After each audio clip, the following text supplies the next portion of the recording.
ചില നാട് വലിയ ബറക്കത്തുള്ള നാടായിരിക്കും. ഉദാഹരണം മദീനയാണ്.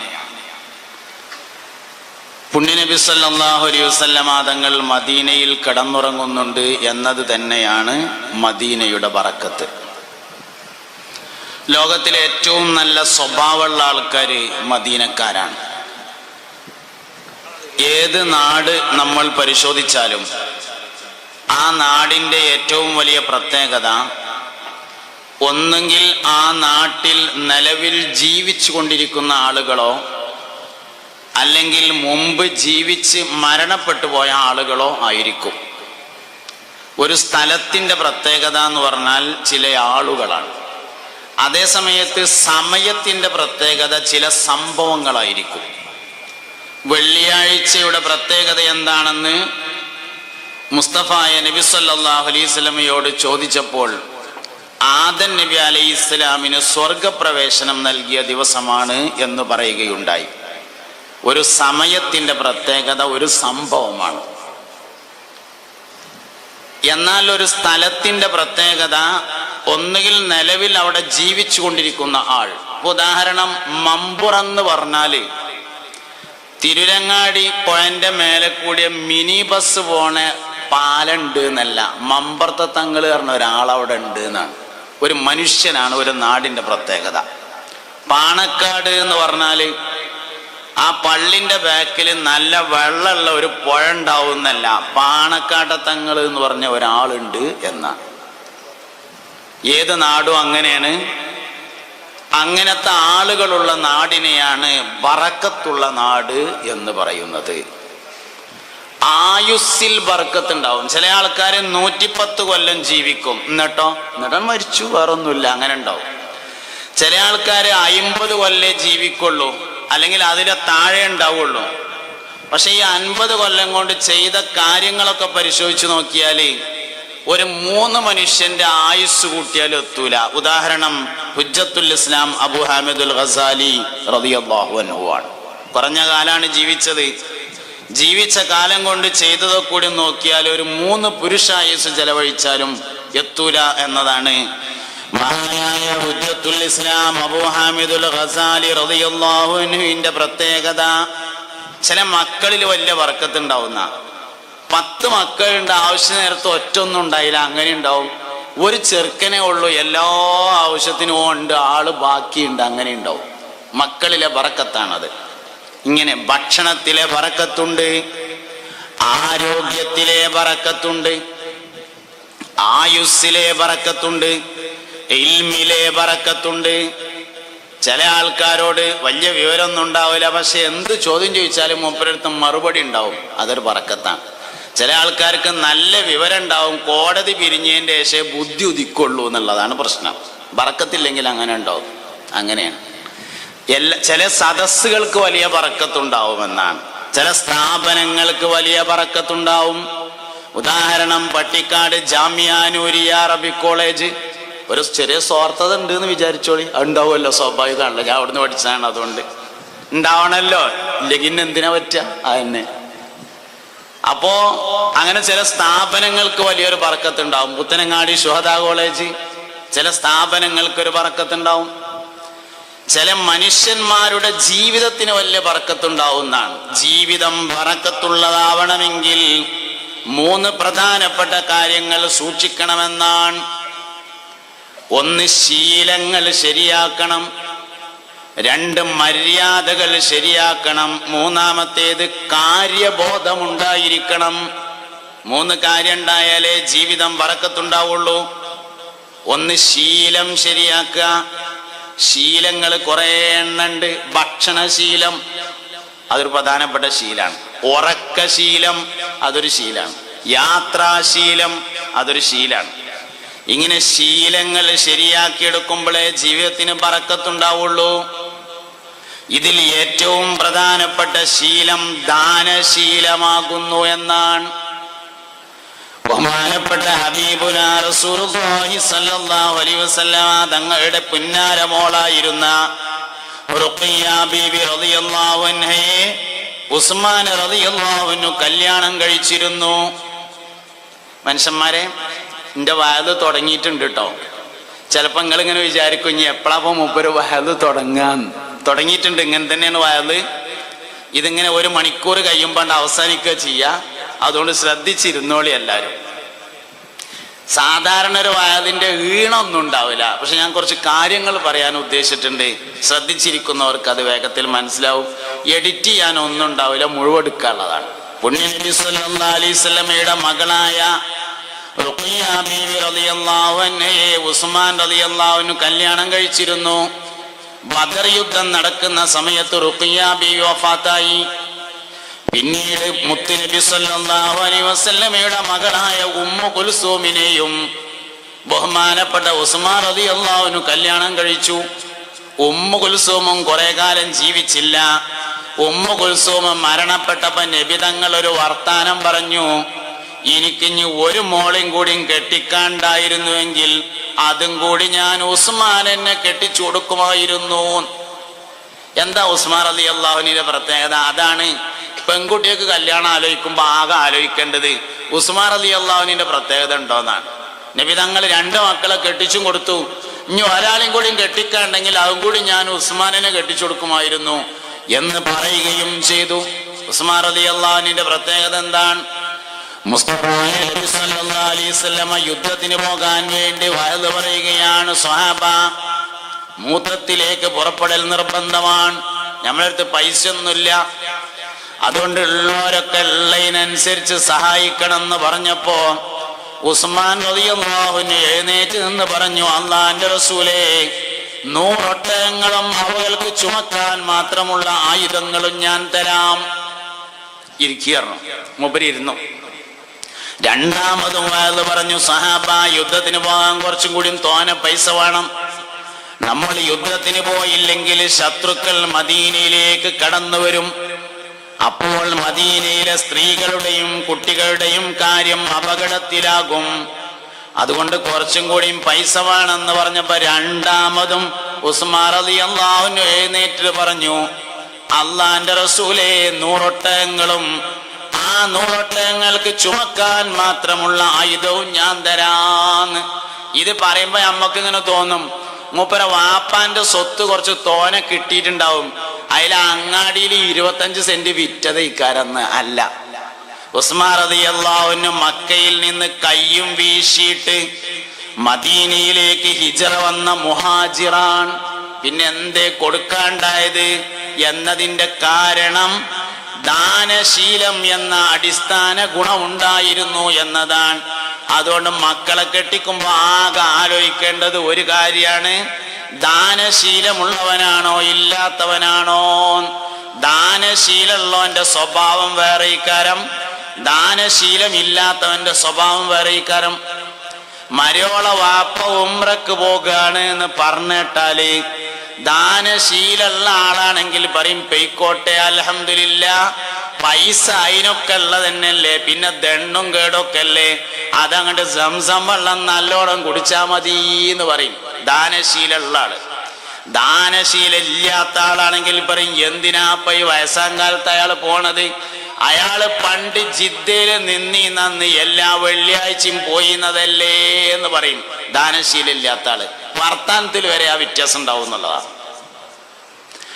ദാനശീലുള്ള ആള് ജുമക്ക് വെള്ളിയാഴ്ച വരുമ്പോ കീശയില് ഒരു 10ന്റെ നോട്ടും വെക്കും, ഒരു 20ന്റെ നോട്ടും വെക്കും, ഒരു 50ന്റെ നോട്ടും വെക്കും, ഒരു 100ന്റെ നോട്ടും വെക്കും. ജുമ കഴിഞ്ഞിട്ട് മോലിയര് വയല് പറയും, യത്തീംകുട്ടിയുടെ കല്യാണുണ്ട്, അപ്പുറത്തെ മഹലിൽ നിന്ന് കത്തേറ്റ് വന്നതാണ്, എല്ലാരും കാര്യമായി സഹായിക്കണം, ഞാനും യത്തീമിനെ സംരക്ഷിക്കുന്നവനും സ്വർഗത്തിൽ ഇപ്രകാരമാണ് എന്ന് പറയുമ്പോൾ ഇവർക്ക് മനസ്സിലായി, ഒരു 100 റുപ്യെങ്കിലും കൊടുക്കാനുള്ള വയലാണ് ഇപ്പൊ ഉസ്താദാ പറഞ്ഞത്. അപ്പൊ 100 റുപ്യ കൊടുക്കും. വേറെ ചില ആൾക്കാരുണ്ട്, പേഴ്സുള്ള കുപ്പായ ആങ്കർമ തൂക്കിയിട്ട് വേറൊരു കോട്ടൻ കുപ്പായ ഇട്ടുങ്ങാണ്ട് വരും, ഒരു തൊപ്പിയും. ജുമ കഴിഞ്ഞിട്ട് മോലിയര് വാതിറങ്ങി, യത്തീംകുട്ടിയുടെ കല്യാണുണ്ട്, എല്ലാരും കാര്യമായിട്ട് സഹായിക്കണം, അനവ കാഫിലുൽ യതീമി ഫിൽ ജന്നത്തി ഹക്കദാ എന്ന് പറയുമ്പോ മുമ്പ് കീശയ്ക്ക് ഇങ്ങനെ ഓതും എന്നിട്ട് പറയും, അതാ പേഴ്സ് മറന്നു എന്ന് പറയും. എന്നിട്ട് പോകുമ്പോ പീടി കയറിയിട്ട് പറയും, ഇവിടെ എന്നും പിരിവന്നെയാണ് പറയും. എല്ലാ വെള്ളിയാഴ്ച. മൂപ്പരെന്നും പേഴ്സ് മറന്നിട്ടാ വരല്. വർത്താനത്തിന് ഒരു കുറവുണ്ടാവില്ല. ഇതാണ് ദാനശീലമുള്ളവന്റെയും ദാനശീലമില്ലാത്തവന്റെയും സ്വഭാവം. ജീവിതത്തിൽ ബറക്കത്തുണ്ടാവണമെങ്കിൽ ദാനശീലം ഉണ്ടായിരിക്കണം. അതാണ് സയ്യിദുനാ ഉസ്മാൻ ഇബ്നു അഫ്ഫാൻ റളിയല്ലാഹു അൻഹുവിന്റെ ഏറ്റവും വലിയ പ്രത്യേകത.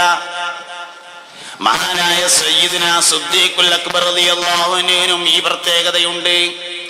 ഒരിക്കൽ മുസ്തഫായ നബി സല്ലല്ലാഹു അലൈഹി വസല്ലം യുദ്ധത്തിന് പോകാൻ വേണ്ടി വഅദ് പറയാണ്. സ്വഹാബ എല്ലാരും യുദ്ധത്തിന് പോകാൻ കാര്യമായി സഹായിക്കണം എന്ന് പറഞ്ഞു.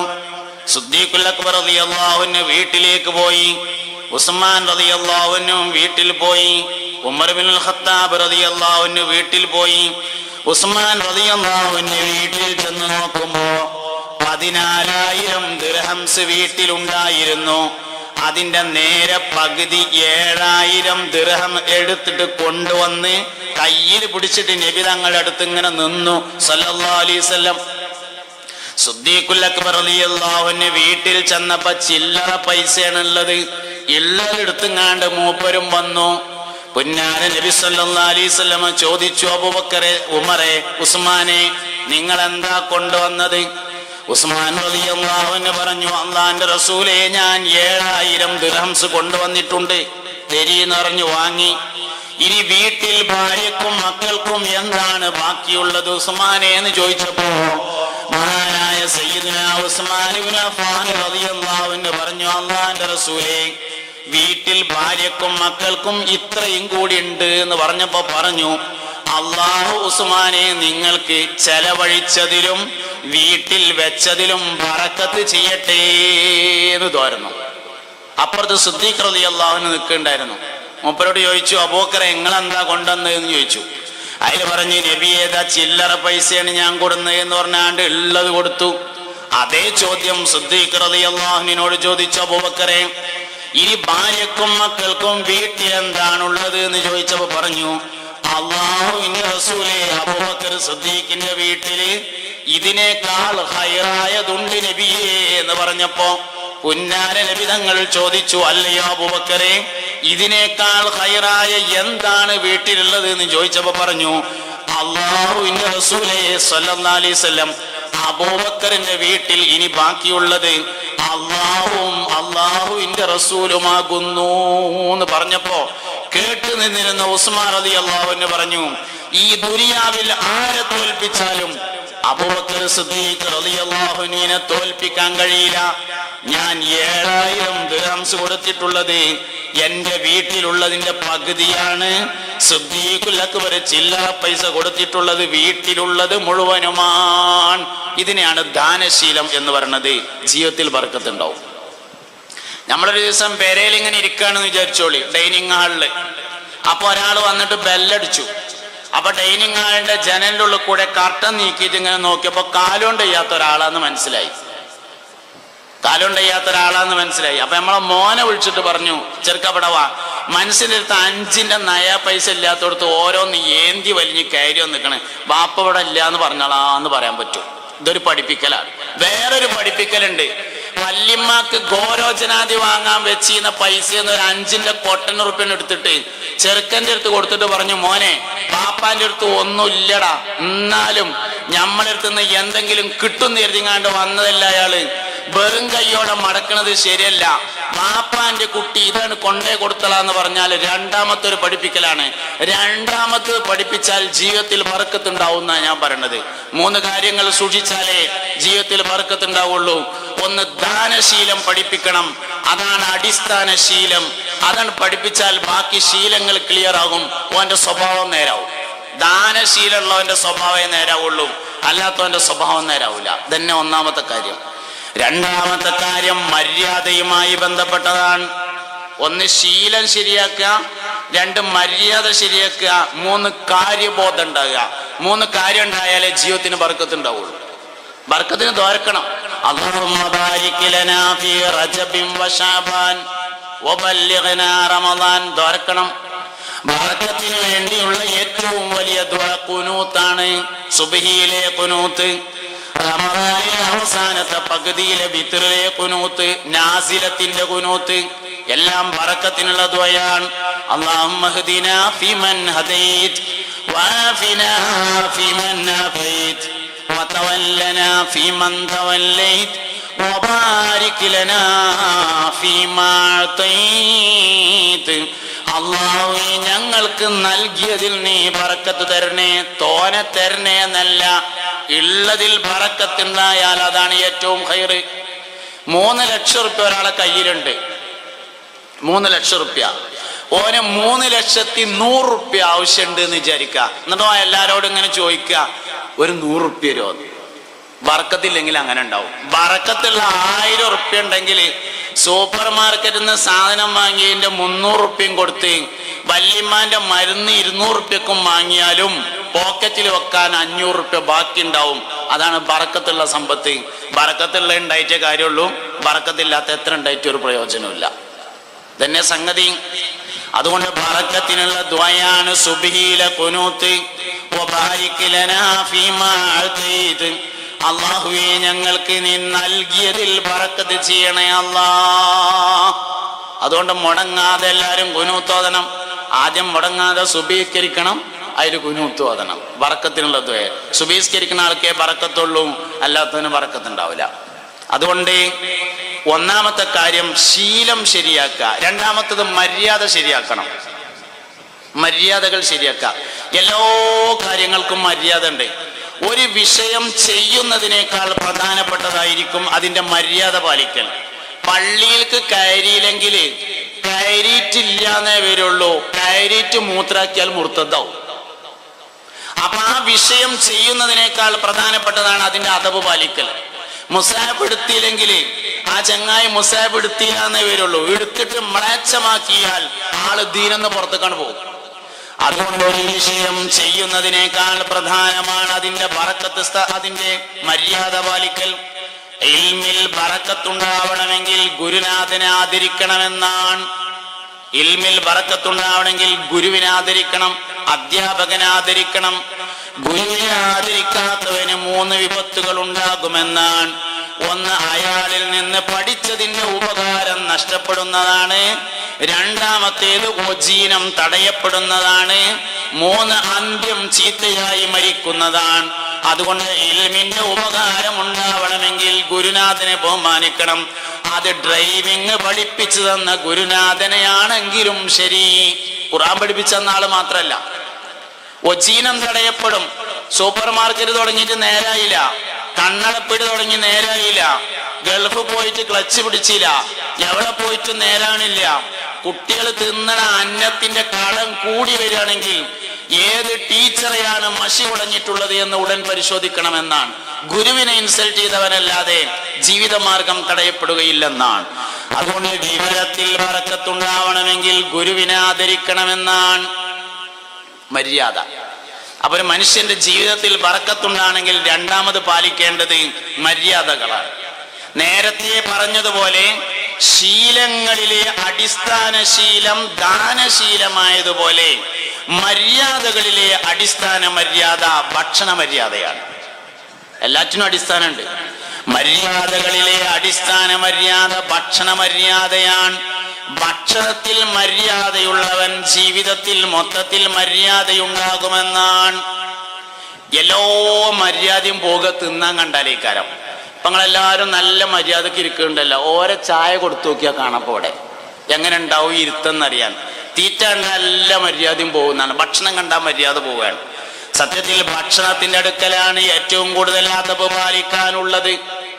നമ്മളെ സമസ്ത കേരള ജമിയത്തുൽ ഉലമയുടെ ഉപാധ്യക്ഷനായിരുന്ന ഹാമിദ് കോയമ്മ തങ്ങളുടെ വല്ലിപ്പ, അദ്ദേഹത്തിന്റെ പേരും ഹാമിദ് കോയമ്മ തങ്ങളാണ്. മഹാനവറുകൾക്ക് ഭക്ഷണത്തിന്റെ മര്യാദകളെ കുറിച്ച് മാത്രം പറയുന്ന ഒരു കിതാബുണ്ട്. അതിനത്രം പറയാണ്ട് ഭക്ഷണത്തിന്റെ മര്യാദ എന്നുള്ളത് തന്നെയാണ് കാരണം. ഭക്ഷണ മര്യാദകളെ കുറിച്ച് മാത്രം പറയുന്ന ഒരു ഗ്രന്ഥമുണ്ട്, കവിതയാണ്. അതിന്റെ വിശദീകരണം അറബി മലയാളത്തിൽ പ്രസിദ്ധീകരിച്ചിട്ടുണ്ട്. ഒരുപാട് മര്യാദകൾ അതിൽ പറയുന്നുണ്ട്. ഭക്ഷണം കഴിക്കാൻ ആദ്യം കൈ കഴുകേണ്ടത് വീട്ടുകാരനാണ്, വിരുന്നുകാരല്ല. ഭക്ഷണം കഴിച്ചു കഴിഞ്ഞാൽ ആദ്യം കൈ കഴുകേണ്ടത് വിരുന്നുകാരാണ്, വീട്ടുകാരനല്ല. ഭക്ഷണം കഴിക്കാതിരിക്കുമ്പോൾ ആദ്യം കഴുകേണ്ടത് വീട്ടുകാരൻ ആദ്യം കൈ കഴുകണം, എന്നിട്ടാണ് വിരുന്നുകാർ കഴുകേണ്ടത്.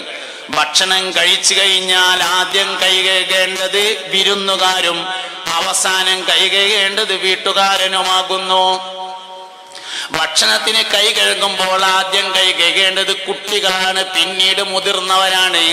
ഭക്ഷണം കഴിച്ചു കഴിഞ്ഞാൽ ആദ്യം കൈ കഴുകേണ്ടത് മുതിർന്നവരും പിന്നീട് കുട്ടികളുമാണ്. ഇതൊക്കെ ഭക്ഷണത്തിന്റെ മര്യാദയാണ്. ഒരുമിച്ചിരുന്ന് ഭക്ഷണം കഴിക്കാനാണ് ധാരാളം മര്യാദ ഉള്ളത് എന്നാണ്. ഒരുമിച്ചിരുന്ന് ഭക്ഷണം കഴിക്കാൻ എല്ലാവർക്കും അറിയും, പക്ഷെ മര്യാദ ഒന്നും അറിയില്ല. അതാണ് പ്രശ്നം. ഒരുമിച്ചിരുന്ന് തിന്നണമെന്ന് എല്ലാവർക്കും അറിയാം. ഒരുമിച്ചിരുന്ന് തിന്നുമ്പോൾ ഒരുപാട് നിബന്ധനകളുണ്ട്. ഭക്ഷണം ഇങ്ങോട്ട് കൊണ്ടുവരാനേ പാടുള്ളൂ. തല ഒരിക്കലും പാത്രത്തിലേക്ക് കൊണ്ടുപോകാൻ പാടില്ല, എപ്പോഴും പാടില്ല. ഒരുമിച്ചിരുന്ന് തിന്നുമ്പോൾ തീരെ പാടില്ല. പാത്രത്തിലേക്ക് ഒരിക്കലും കൈ കുടയാൻ പാടില്ല. ഒരുമിച്ചിരുന്ന് ഭക്ഷണം കഴിക്കുമ്പോ തിന്നു കഴിഞ്ഞിട്ട് ബാക്കിയാണ് കുടയാൻ പാടില്ല. അതവ് പാലിക്കണമെങ്കിൽ പിന്നെ ഒരുമിച്ചിരുന്ന് തിന്നാതിരിക്കലാണ് നല്ലത്. തിന്നാണെങ്കിൽ അതിന്റെ അതവ് പാലിക്കണം. ഒരു വിഷയം ചെയ്യുന്നതിനേക്കാൾ പ്രധാനപ്പെട്ടത് മര്യാദ പാലിക്കലാണ്. അതുകൊണ്ട് അതിന്റെ മര്യാദകളെ നിർബന്ധമായും പാലിക്കണം. ഒരുമിച്ചിരുന്ന് ഭക്ഷണം കഴിക്കുന്നതിന് ഒരുപാട് പ്രാധാന്യമുണ്ട്, പക്ഷെ അതിന്റെ എല്ലാ നിബന്ധനയും പാലിക്കണം. ഒരാൾ ഇട്ടുകൊടുക്കാനും വേറൊരാൾ തിന്നാനും ആകാൻ പറ്റൂല. ഇട്ട ആൾക്ക് അത് തീർക്കാനുള്ള ബാധ്യത ഉണ്ട്. ഇടണത് വേറൊരാളും തീർക്കണത് വേറൊരാളും അല്ല. ഇവര് തിന്നണവര് തീർത്തിയില്ലെങ്കിൽ ഇട്ടോം ബാക്കി മുഴുവൻ തിന്ന് തീർക്കണം. അതിനുള്ളതേ ഇടാൻ പറ്റുള്ളൂ. ഒരാൾ ഇങ്ങനെ ഇട്ട് കൊടുക്കുക, ബാക്കിയുള്ളവർ ഇങ്ങനെ തീർക്കാൻ നിന്നാ എപ്പോഴാ അത് കഴിയ? അങ്ങനല്ല. ഇടുന്ന ആൾക്ക് അത് തീർക്കാനുള്ള ഉത്തരവാദിത്തം ഉണ്ട്. ആരട്ടയിച്ചാല് കഴിക്കണവര് തിന്നു കഴിഞ്ഞതിന് ശേഷം ബാക്കിയുള്ളതിന് ഓൻ തീരുമാനം ഉണ്ടാക്കണം, അല്ലാതെ തിന്നണവരല്ല തീരുമാനം ഉണ്ടാക്കേണ്ടത്. അതുകൊണ്ട് ഒരുമിച്ചിരുന്ന് ഭക്ഷണം കഴിക്കുന്നതിന്റെ മര്യാദ പാലിക്കണം. മര്യാദകളിൽ ഏറ്റവും വലിയ മര്യാദ ഭക്ഷണത്തിന്റെ മര്യാദയാണ്. ബാക്കിയൊക്കെ പിന്നെയാണ്, ബാക്കി എല്ലാ കാര്യവും പിന്നെയാണ്. അതുകൊണ്ട് ഭക്ഷണ മര്യാദ മക്കളെയും ശീലിപ്പിക്കണം. ഭക്ഷണത്തിൽ മര്യാദ ഉള്ളവൻ ഇബാദത്തിൽ മര്യാദയുള്ളവനായിരിക്കും. ദാനശീലമുള്ളവന്റെ സ്വഭാവം നന്നായിരിക്കും.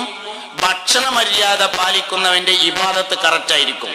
അതുകൊണ്ട് ഇബാദത്തുകൾ നന്നാവണമെങ്കിൽ, കറക്റ്റ് ആവണമെങ്കിൽ ഭക്ഷണത്തിന്റെ ആദാബുകളെ പാലിക്കണം. അത് മക്കളെ പഠിപ്പിക്കണം. 7 വയസ്സിന്റെയും 14 വയസ്സിന്റെയും ഇടയിലാണ് മര്യാദ പഠിപ്പിക്കേണ്ട പ്രായം. ഏത് മര്യാദയാണെങ്കിലും അങ്ങനെയാണ്. 7 വയസ്സിന്റെയും 14 വയസ്സിന്റെയും ഇടയിലാണ് പഠിപ്പിക്കേണ്ടത്. പെരുന്നാക്ക് പള്ളിക്കൊക്കെ കുട്ടികളെ കൊണ്ടുവരണം. കൊണ്ടുവരുന്നത് അതവ് പഠിപ്പിക്കാനായിരിക്കണം. ഉള്ള അതവ് കളയാനാകരുത്. പെരുന്നാക്ക് കുട്ടികളേറ്റ് വരണം. എന്തിനാ കൊണ്ടുവരുന്നത്? അതവും മര്യാദയും പഠിപ്പിക്കാനായിരിക്കണം. ഉള്ള അതവും മര്യാദയും കളയാൻ വേണ്ടി കൊണ്ടുവരാൻ പാടില്ല. അതന്നെ അവനവന്റെ കുട്ടികളെ നോക്കണ കാര്യത്തിന്റെ ഉത്തരവാദിത്തം അത് നമ്മൾ തന്നെയാണ് ചെയ്യേണ്ടത്, നമ്മൾ തന്നെയാണ് ശ്രദ്ധിക്കേണ്ടത്. അത് വേറൊരാളെ ഏൽപ്പിച്ചിട്ട് നമ്മൾ സ്വതന്ത്രമായി ഇരിക്കാൻ പാടില്ല. അതുകൊണ്ട് അദബ്, ഭക്ഷണത്തിന്റെ ആദാബുകൾ വളരെ പ്രധാനപ്പെട്ടതാണ്. അത് സൂക്ഷിക്കാൻ വേണ്ടി എല്ലാവർക്കും കഴിയണം. അപ്പോഴൊക്കെയാണ് ഒരു മനുഷ്യൻ ഉന്നതിയിൽ നിന്ന് ഉന്നതങ്ങളിലേക്ക് പോയിക്കൊണ്ടിരിക്കുക.